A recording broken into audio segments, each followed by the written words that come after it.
problems to the professors, and the professors to present results to the industry. Some of the people in industry can get interested in some of the research results, and at the same time, some of the people, the other way around, okay? And that time, the World Bank was interested in the idea because they told us that they would bring problems, and just problems, no solution. I said, great, because this is the best input to the academic world, you know, problems. And then we got the problem in the 2005, yeah. And the World Bank withdrew because of that problem. If we can redo it again after 10 years, it will be great. One comment or question about the discussion. Would you then say that the case study, discussion case study is the right, in quote, way to describe a real industry problem? Would that be a good conclusion of this panel? Well, I would say, I mean, I don't think that we'd ever, as academics, we never come to a conclusion. We simply obscure the problem more so that we can write about it. But I would say that a discussion case study, which basically presents a decision that needs to be made, is a good way of presenting a problem. Now, that's different from a walkthrough case study or an exercise case study or, you know, a best practices case study. And each of these has their roles. So that, for example, I think that part of what Nagib was talking about was the possibility of establishing a series of best practices case studies and problem case studies that could be used to create a closer relationship between real-world problems and you know, for example, chemistry solutions. Discussion case studies are particularly useful when you're trying to understand problems that involve judgment. And so, you know, there are a lot of scientific problems where knowing the right answer is better than using your judgment.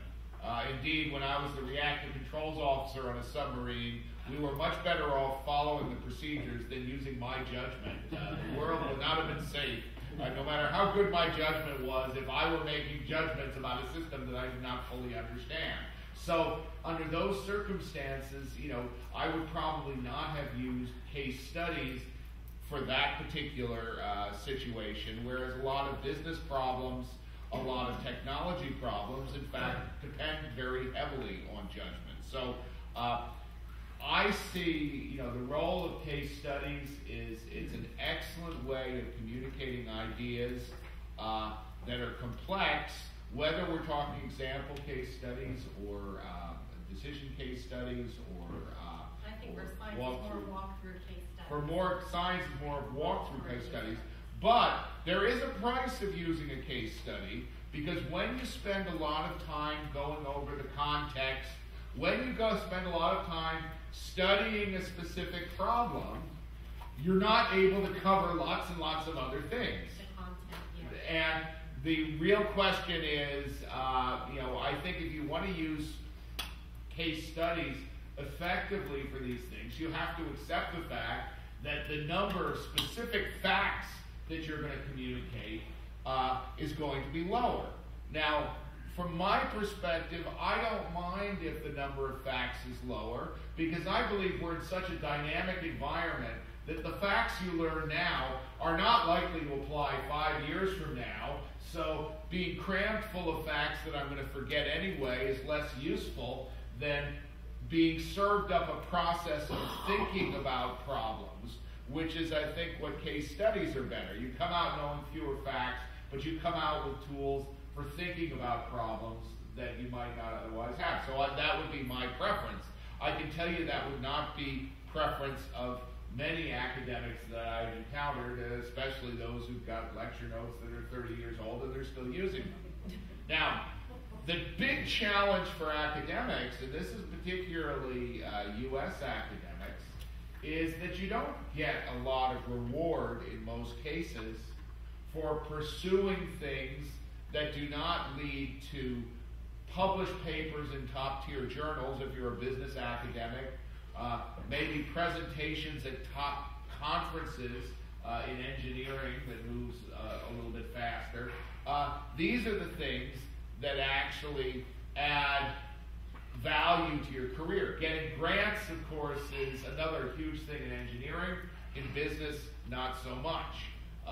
So different areas of education have different ways they judge the fitness of the academics, but in no area of education that I know of does writing really good cases add a lot of luster to your career. Indeed, my own career is littered with cases, and I have been told by many people I was shooting myself in the foot by doing that. And that's, I don't have any obvious answer to that other than saying that, you know, I am driven by what I see works as opposed to being driven necessarily what is going to advance my career the most. And then being in business education, I am lucky in the sense that if you took all the business research that has been done over the past 50 years and burned it, very few people would notice. Because while we've got some very interesting techniques, our research is always constantly focused on trying to create generalizations, which I don't think are a good fit with the world of the complexity that we live in. So I think the techniques are good, but we've got to apply them to specific problems and be adaptable, and that's not the type of thing that builds an academic career. But case studies are the same thing. I want to look at a specific problem. I want to discuss it. I want to understand it, and then I'll go on to the next problem. And my hope is by looking at enough of these things, I will start to build a better methodology. I think it's methodology. I'm still not entirely sure I understand it, but a better methodology for solving new problems as I encounter them in the future, as opposed to learning a set of rules that are supposed to be generalizable to all problems. And so, I mean, this is where I see the role of case studies coming, and you know, I think that one of the biggest problems that we have in academia is just the integration. Go ahead, please. I appreciate very much how you emphasize the case studies, which is fantastic. But I do believe that if we speak not about research, but we speak about integrating the industry aspects into teaching, involving the students for understanding the industry problems, that means we have to prepare them before teaching the fundamentals of the technology. So I do not believe that if we start with case studies from the right beginning, we will be able to get from the students an understanding of the problems. So if I can take very simple an example of networking. If they don't know how a network works, how can I bring them a case study saying that you have problems with security on that kind of connections, and if you don't solve that, how should they solve it if they don't know where to think of? That means I do believe that this kind of case studies coming up from the industry into the university should be based on a fundamental technology which they are able to judge and contribute to really try to think of solving the problem and enter into the research area. Otherwise, we just present them things which they don't know what to do with. Well, in my case, the way I see it is a methodology based on what she is doing as a starting point, to take it to the professors interested in the integration. I don't have in my mind right now the studies, the case studies for the students, but as input for a methodology of integration, more than something to teach to the student, which is his orientation, not just your orientation. Is one of the biggest application of case study is to teach via case study. But this is, at least in my case and in her case, I think, this is not what we are proposing. It's just for other teachers, not for the students. Right. But the students will be incorporated in the methodology of But I think that's integration. where facilitation comes in. That's where you, as the professor, has to facilitate them along those guidelines, because the case study doesn't always hit every point. So when they come to you and they're stuck on something, you facilitate them in the right direction, and then they move to the next point. It's a kind of technological transference, methodological transference of what she is doing to other professors, to those professors that are interested, that are not that many. Because what he said, they are looking for promotion. That for the people who has already been promoted, you see, so they might be interested in integrating the academic activity. So the objective is to use what she is doing in order to design a methodology for this kind of doing things like she's doing in hard science, but to do it in soft science also. And I would just say that I very much agree with you. There are some things that are not particularly amenable to case studies. When I teach introductory programming, I am not trying to build the judgment of the students. You know, when I teach them the quicksort algorithm, I want them to know the algorithm. I don't want them to make value judgments about the algorithm, because what I try to do in that case is I try to provide a realistic problem context in which it would make sense to use an algorithm like that. But, you know, a loop is a loop. You know, you've got to learn the mechanism. You've got to learn what stops it, what starts it. And there are right answers to those questions. And whenever there's a right answer to a question, I certainly wouldn't create a discussion case about it. When I did my MBA at Harvard, we covered accounting through case studies. Maybe that's why so many HBS graduates go to prison. Because, you know, there are rules for accounting, and you don't necessarily want judgment applied in quite the same way. I mean, I think cases are extremely inefficient ways of teaching something that someone needs to learn when there's a right answer. I also believe, however, that it's important to have a mixture of the two, because as you mentioned, there were two problems in computer science. One is, teaching, getting the computer scientists better in touch with practice, but the other is keeping people in computer science. In the U.S., one of the big problems is that we don't get nearly enough computer scientists graduated, and part of that is a motivational issue, that they don't really understand what computer scientists do when they get into the job market. And that is a place where the use of case studies and understanding the types of decision making that you would make if you were in the computer science job market could be very useful. But that's something that has to be done at an early age, because by the time they hit our undergraduate colleges, they're already majoring in psychology, because that's where 8% of all our undergraduates go. They're not going into computer science because they think, well, I wouldn't want to have a job in that area. Yeah.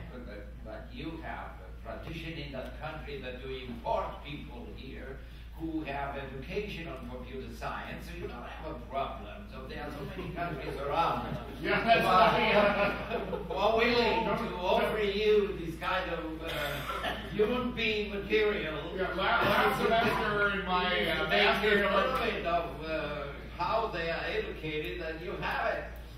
Yeah, last semester in my Master of Science at MIS program, I had 40 students. 38 of them were from India, 1 was from Thailand, and 1 was from the US, but his father was Indian. I look out at my class, every single student has black hair. And I realize this, it was, and you're quite correct, but we would like to have people, we would like not to have to import so many people. I remember I was a visiting professor with the University of Connecticut, and when I arrived there, they thought, finally somebody who is not Indian, and teaching here. So that is the situation in the country, but that is, you are used to. I'm going to take advantage now of his DBAs, of this conference and the last one. Can I take advantage of that? Oh yeah, please take advantage of their students. You can use them. That's good. You have 6 minutes. Yes, they also know what time it is. Would it be possible to make with you what we was going to do with the American Bank, with the World Bank, in order to bring problems of your corporation that you would like to solve? That's what we're doing in the doctoral program. Exactly that. Bring the problem. Bringing our product. And we try to bring the academics to listen to you. As I'm just thinking, maybe I'm wrong in all that.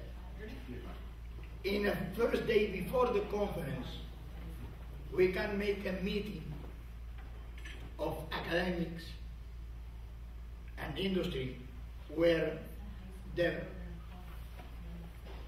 people who's talking are the people from the industry, and the people from the academy hopefully are listening. Listening, one thing, understanding is better. If we can do that, I'm not sure we can do it, because I am not in the mind of the academics. If we can do that, it could be a good first step to start this kind of meeting that we were gonna do with the World Bank, and we didn't do it. We couldn't do it. So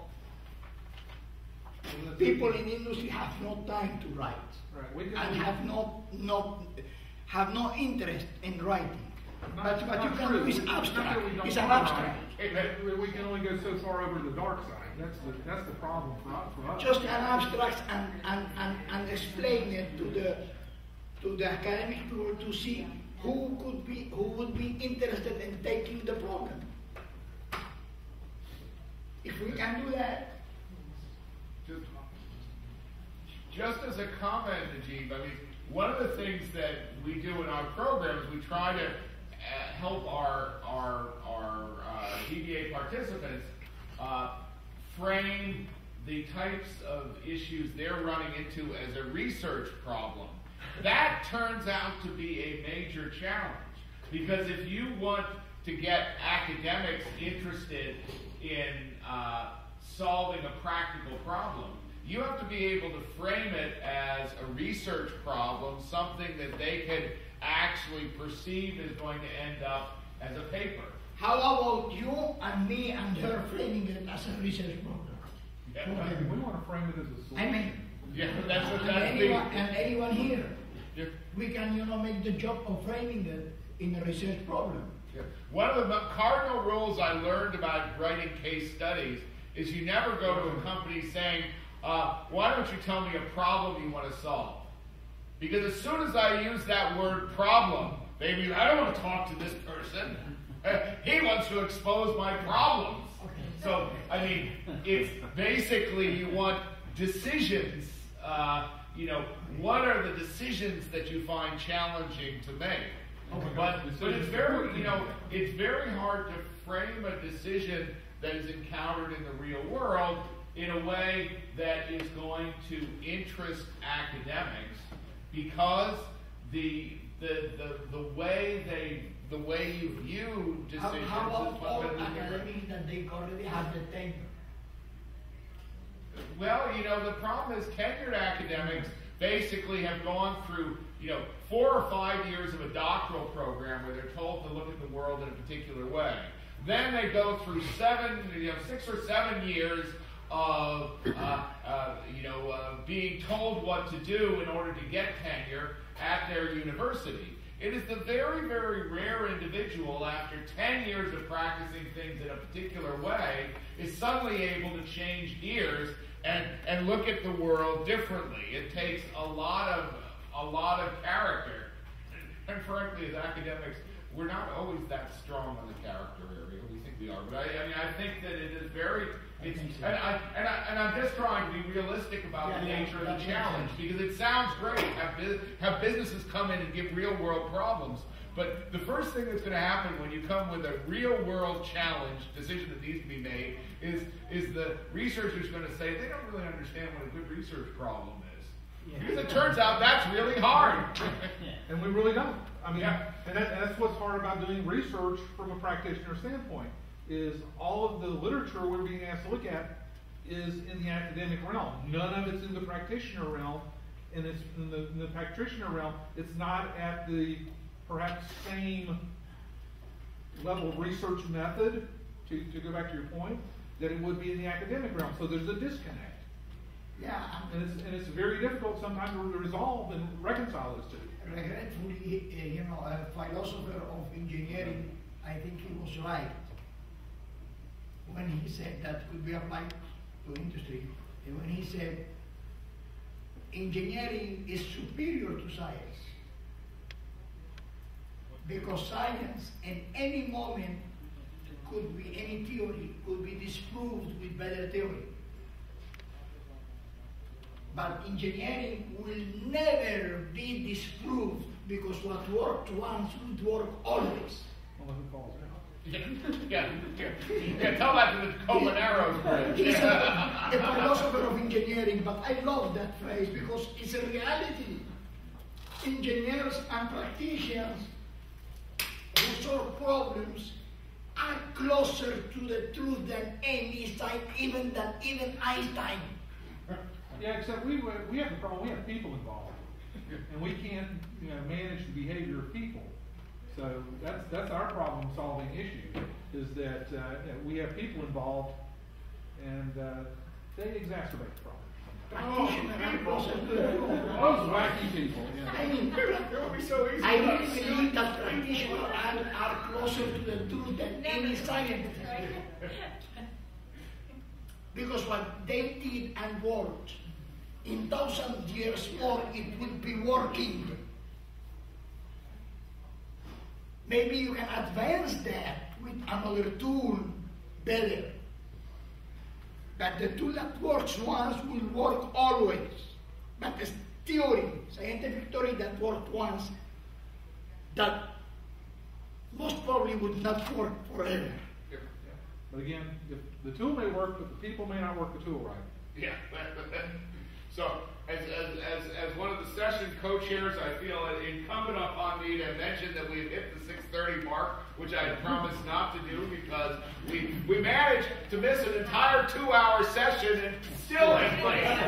But at any rate, I want to thank everybody for coming here.